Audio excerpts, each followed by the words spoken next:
A história de José do Egito. Hoje você vai ouvir uma das histórias mais impactantes da Bíblia. Uma jornada de superação, fé, dor, esperança e perdão. A história de um jovem chamado José, que foi traído pelos próprios irmãos, vendido como escravo, preso injustamente, mas que mesmo assim não perdeu sua fé e no tempo certo viu Deus transformar tudo. Se essa história tocar seu coração, te inspirar de alguma forma, eu te convido a se inscrever no canal e ativar o sininho para não perder nenhum conteúdo como este. Aqui você encontra histórias que alimentam a alma, fortalecem a fé e despertam reflexão. Vamos juntos nessa jornada? Então, respire fundo e ouça. José era apenas um jovem quando tudo começou. Filho de Jacó, amado de forma especial, ele carregava no coração sonhos grandes demais para sua idade, sonhos que vinham de Deus. Sonhava com feixes de trigo se curvando diante do seu.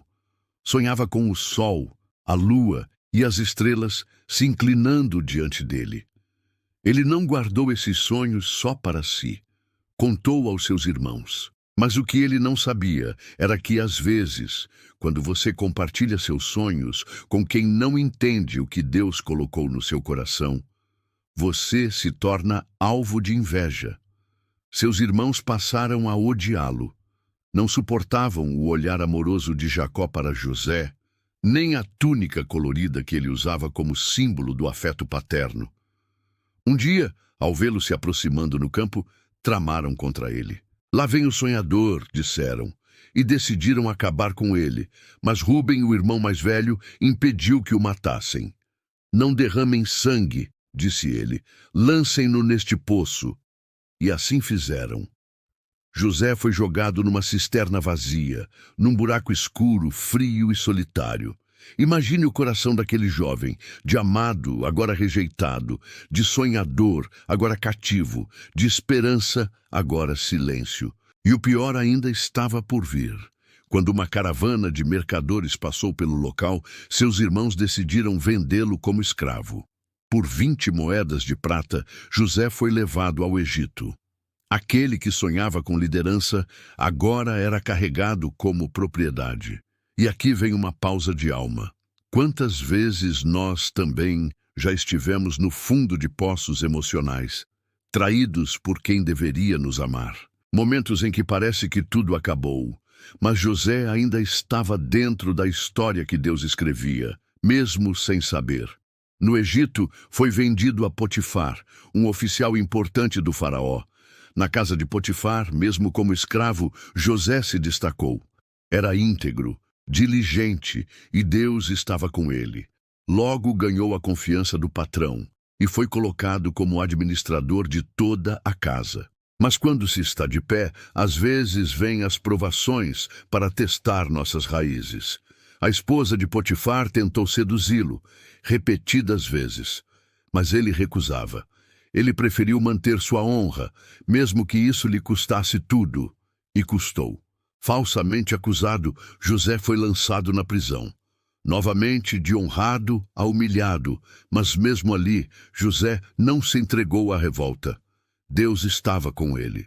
E logo, o carcereiro percebeu sua capacidade e o colocou como responsável pelos outros presos. Foi nesse contexto que conheceu 2 homens, o copeiro e o padeiro do rei. Ambos tiveram sonhos, e José os interpretou com a sabedoria divina que havia nele. 3 dias depois, o padeiro foi enforcado e o copeiro restaurado ao serviço do rei, como José havia dito. Mas o copeiro o esqueceu, e José ficou mais 2 anos preso. 2 anos, 2 anos em que tudo parecia parado, mas o tempo de Deus nunca atrasa. Quando o faraó teve 2 sonhos perturbadores e ninguém soube interpretá-los, o copeiro finalmente se lembrou de José, e ele foi chamado. José se apresentou diante de Faraó, limpo, barbeado, roupas novas, mas com a mesma humildade. Não sou eu quem interpreta sonhos, disse, mas Deus. E então revelou o significado. 7 anos de fartura seriam seguidos por 7 anos de fome. E ainda sugeriu um plano estratégico para a salvação do Egito. Faraó ficou impressionado. Viu em José algo raro, e naquele mesmo dia tirou o ex-prisioneiro das masmorras e o colocou como governador de todo o Egito. O segundo homem mais poderoso do império. Aquele que era desprezado pelos irmãos, agora era honrado por reis. E então os anos passaram. Vieram os tempos de fartura, e José armazenou o alimento com sabedoria. Depois, os anos de fome chegaram, e as pessoas de outras terras começaram a buscar mantimento no Egito. Entre elas, seus irmãos. Sem saber que José era agora governador, eles se curvaram diante dele, exatamente como nos sonhos de juventude. Mas José os reconheceu.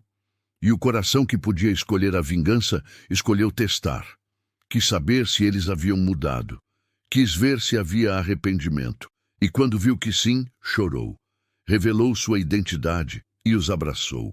Disse a eles: não fiquem angustiados por me terem vendido. Foi Deus quem me enviou adiante de vocês para preservar vidas. Em vez de vingança, ele ofereceu perdão. Em vez de condenação, ofereceu restauração. Trouxe toda a sua família para viver no Egito.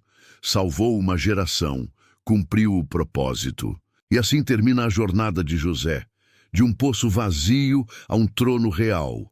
De um jovem rejeitado a um homem exaltado. Sua vida foi marcada por fidelidade em cada estação. Na dor, na injustiça, na espera e na honra. E a grande lição que ele nos deixa é esta: quando você permanece fiel a Deus, mesmo quando tudo desmorona, ele permanece fiel a você. A cova não é o fim. A prisão não é o fim. O silêncio não é o fim. Deus transforma cada lágrima em degrau, cada traição em direção, cada dor em propósito. A história de José nos convida a confiar, a esperar, a permanecer firmes, mesmo sem entender. Porque Deus nunca desperdiça uma história, e a sua ainda está sendo escrita.